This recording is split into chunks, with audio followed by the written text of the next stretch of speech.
na vida pessoal foi quando eu quis meio que pensei seriamente em desistir da vida de artista, né? Por quê? Porque eu casei cedo. Hoje eu sou casado de novo, tá? Mas eu casei muito cedo, aos 18, 19 anos. Minha ex-mulher tinha 16 anos. E nessa época eu tive uns problemas que eram bem peculiares da época, né? O meu sogro, já falecido, não gostava muito da ideia da filha casar com artista, né? Hum. Principalmente, pô, artista era sinônimo de porra louca e casou com artista tá fudido, não vai ter nada. Vagabundo, Assim. sei lá, né? E aí houve uns boicotes, umas coisas assim, eu sofri muito nessa época. Hum. E eu conheci o Eusélio Oliveira, que é o pai do Volner, né? Da Casa Amarela do cinema. Sim.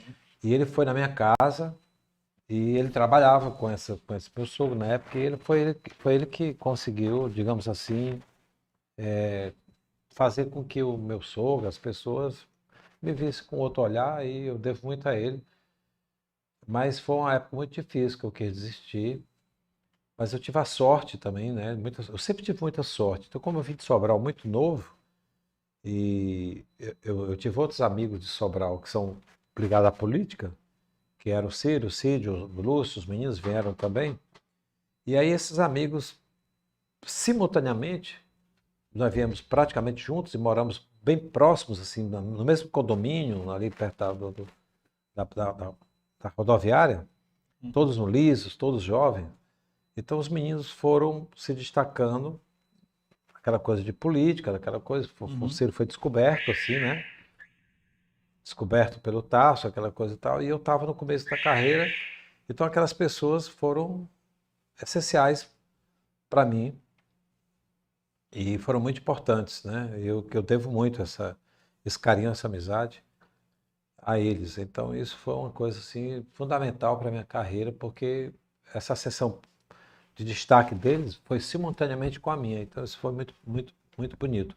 E nessa época que eu pensei em desistir, foi uma época que eles chegaram muito junto, principalmente o Ciro, veio muito para perto de mim e me deu muito incentivo, muita ajuda psicológica, com a acessibilidade que ele tem. Ele falava: não, você tem que ir em Precisa. frente, você tem que ir em frente e tal.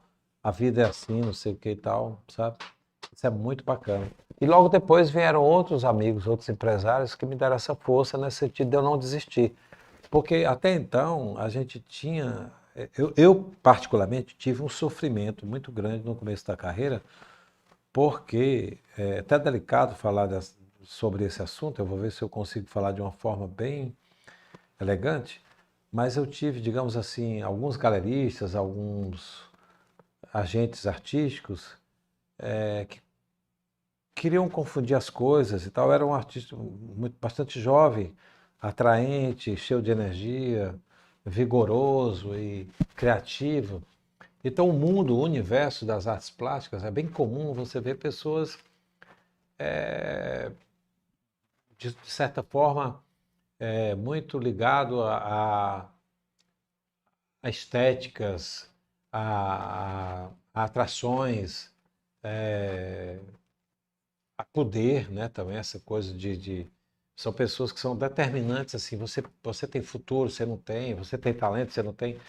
E eu sofri muito com isso, porque você tinha que estar muito ligado a uma certa panelinha, a um certo grupo. E eu sempre fui um artista muito diferente, fora um estranho, fora do ninho. Eu cheguei de Sobral, eu não sabia quem era ninguém, cara. Então, ficava difícil para mim, né? E essas pessoas sempre chegavam com isso, olha, eu tenho isso, eu tenho isso, eu tenho isso, mas Posso abrir porta eu aqui, posso abrir a ali. porta, vamos, sabe? Vamos jantar, vamos fazer isso, vamos fazer aquilo. Pô, eu Inocente. não, inocente total. Então eu fui muito áspero, digamos assim, e forte, resistente, porque eu sabia que eu podia conseguir tudo aquilo através do meu trabalho, através da minha luz, do meu amor. É tanto que as pessoas que eram realmente de bem, essas eu segurei. Por mais que tivessem tentado alguma coisa chata comigo, alguma coisa que eu não pudesse dar, eu conquistei segurar aquelas pessoas, porque aquilo houve uma transformação. Eu sempre fui uma pessoa muito aberta, muito sem preconceito, muito... sempre fui, mas eu sempre fui muito a favor do amor, da dignidade, da fidelidade, seja de que forma for.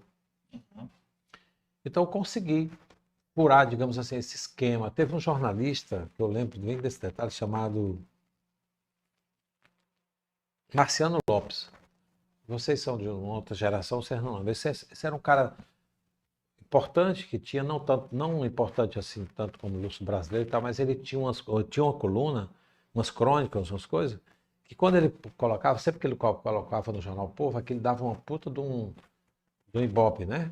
Uma repercussão. E até então que ele nunca tinha escrito nada sobre mim. E teve um dia que eu fui fazer uma exposição na Inês Fiuza, na galeria, que era uma galeria o máximo da época, e ele escreveu um artigo sobre mim, e aquilo eu noto que foi um divisor também de águas, assim, deu um impulso, porque ele disse que eu furei um esquema difícil de furar para um noviço, que é um rapaz jovem, um noviço, que vinha sem pedigree nenhum, do interior, não sei o que e tal. Então eu achei aquilo tão bonito, tão reconhecedor, que eu fui lá na casa dele agradecer e tal. Ele disse, mas não me agradece nada, esse é o mérito que você tem e tal. Então eu me acho uma pessoa assim, cara, tipo assim, se eu for embora amanhã desse plano, eu vou feliz, muito feliz por um lado e um pouco triste por outro, porque eu sou muito...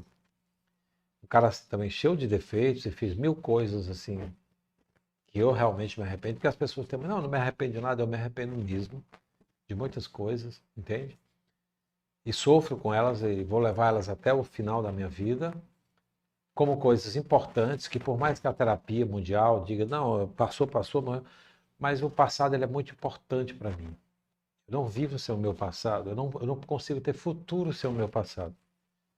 Eu sei que toda a física quântica e tudo mais tenta levar a coisa para um lado assim. Aliás, desculpa, a física quântica não, ela resgata para injetar no mundo atual. É por isso que a psiquiatria hoje se rende à física quântica, com a questão espiritual, por exemplo, de que o passado é importante para o nosso presente e para o nosso futuro. Então não se pode ter uma terapia de alto nível querendo esmagar totalmente o passado. O passado tem o seu valor, até porque sem o passado não existia presente.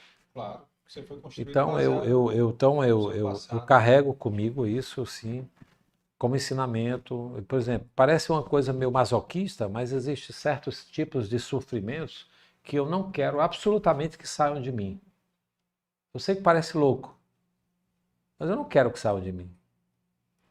Porque é a base, é o alicerce do meu caráter, do meu futuro, do homem que eu tento ser a cada dia melhor, né? Então todo dia eu tento ser um pouco melhor do que ontem, baseado em todos os erros, os vacilos, as estupidez do meu passado.